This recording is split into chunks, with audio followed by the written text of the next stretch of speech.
we've got President Biden, we've got Donald Trump, we've got these other mooks out there, right?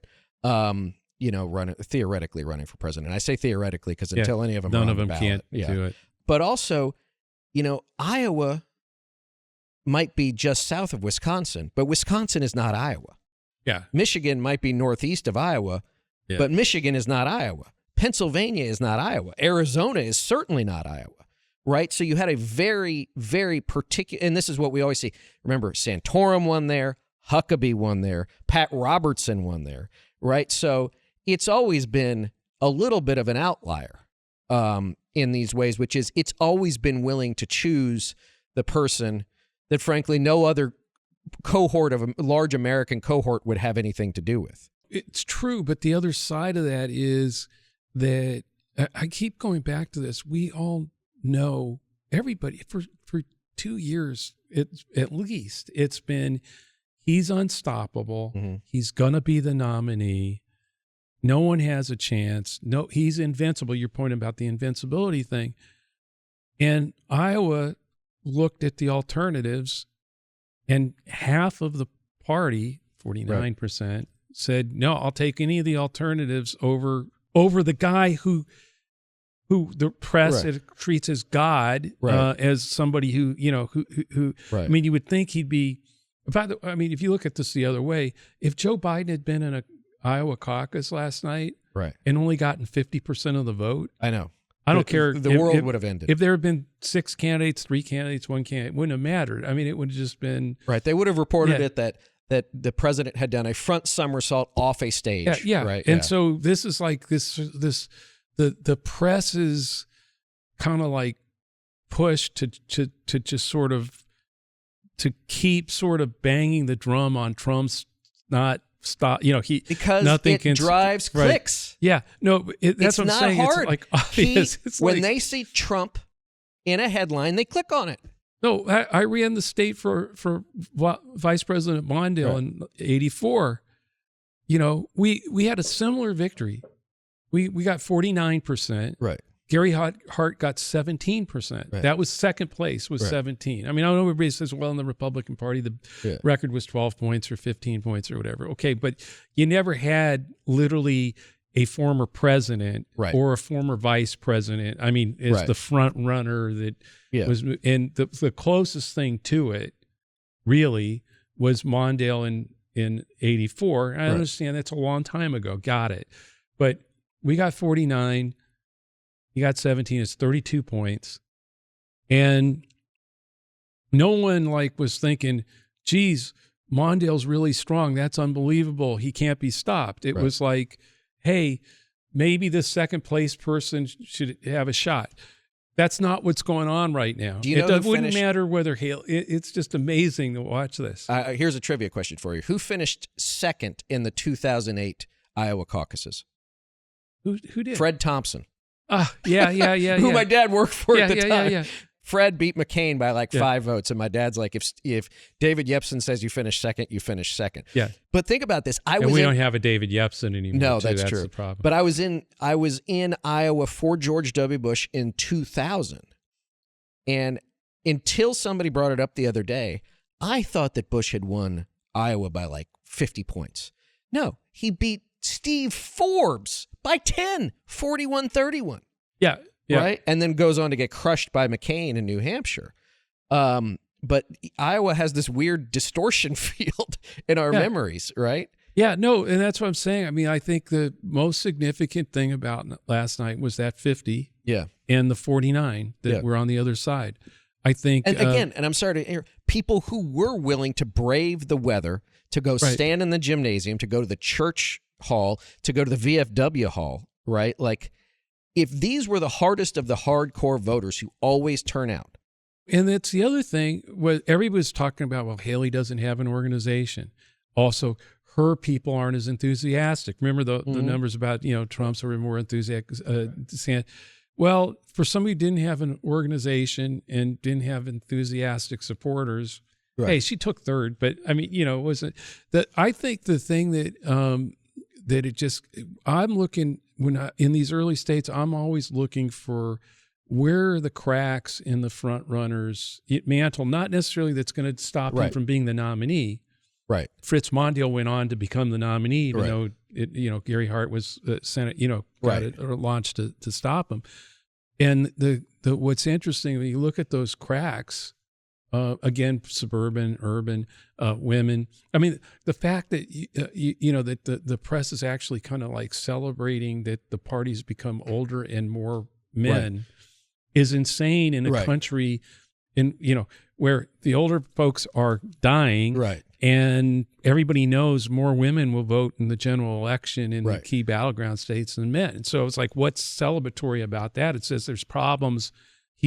Where he may be strengthening the party, he's creating a weaker one in terms of a general election. So let's talk about that a little bit. So let's talk about those numbers. So Ron DeSantis, self-identified Ron DeSantis voters said, I think it was somewhere like 30% of them would not vote for Trump in a general, but would consider Biden. And it was like 58%. Yeah, some bigger number of self-identified Haley voters said they would not vote for Trump. They would vote for Biden. Now, to me, that might be the biggest red waving flag alarm bell for the Trump people is wait.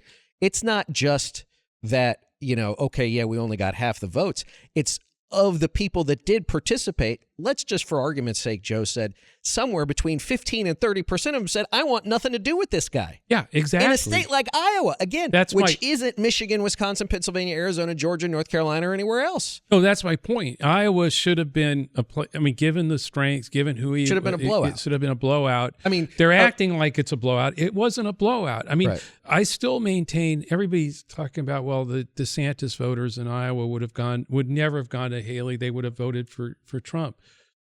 That's not my experience in the early states. In the early states, you're either for the front runner or you're not, or you're looking for an alternative. And those voters, the reason they voted, it could have been because of abortion. I'm not saying, but there was a reason those DeSantis voters who had every chance in the world to vote for Donald Trump, the invincible Donald Trump, did not do it last night. And that's, whether it's because they don't think he's there on abortion or whatever.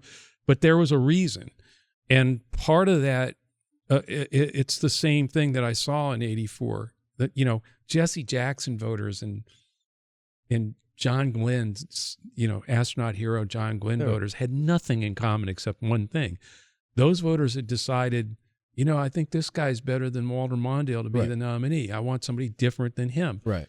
I think that 49% was saying, geez, I really wish there was somebody, even the Vivek supporters. So can I spend 30 seconds on the Ramaswamy vote? Yeah, okay. So he did get 7%, which is not great, but better than you'd think a guy named Vivek Ramaswamy would get in a state like Iowa. I think those people, let's just say, I don't know that they all go back to Trump. And if they don't go to Trump, I think they vote. Either A, they don't vote, or if like a Bobby Kennedy Jr. is around, they go to him. Because I think those are what I call the FU white guys. They're the people who don't like anybody. Right. They never like Trump because he's too old or whatever, right? They may not even really have liked Vivek, but okay. Right. But you know what? He was the protest candidate. Yeah, exactly. And so they listen to the All In podcast. They listen to Joe Rogan. They think Jordan B. Peterson is a really intellectual mastermind, right? It's all this weird, they used to call it the intellectual dark web or whatever, which is these people who don't like anybody. They're not Democrats, right? They're certainly never going to be Democrats, but they really think that they might think that Trump is like too big government or something, right? So it's interesting. But the reason I even bring it up, Joe, is because in what Rick has called the game of small numbers, again, Trump can't afford to lose anybody, even if losing anybody means staying home. I think there's subgroups of that within everybody's support. In other words, I think there are people who supported DeSantis, whether it's because they won't trust him on abortion or because he's moderating. That I'm going to stay home. I mean, with Nikki, that's why I think more of them say, "Well, no, I'll vote for Biden if she's not in it." There are different gradients of I can't stomach Trump in those coalitions, and some of it will be I'm just not going to vote, and he can't afford when you've got a low ceiling 45, 46%. He already needs third parties or other people to sort of keep the winning level around 45, mid 40s. Right. And at the same time, he can't afford for it to go much lower. I mean, so if it drifts down to 43 or 44, even the third parties can't save him. Yeah, and I think about that too because, I think maybe it got delayed a week, but he's going to now go back into court against E. Jean Carroll, where a judge has deemed him an adjudicated rapist. Yeah. Right? For the defamation phase of this. He's got, I think, yet another thing in New York State where he might lose his businesses altogether.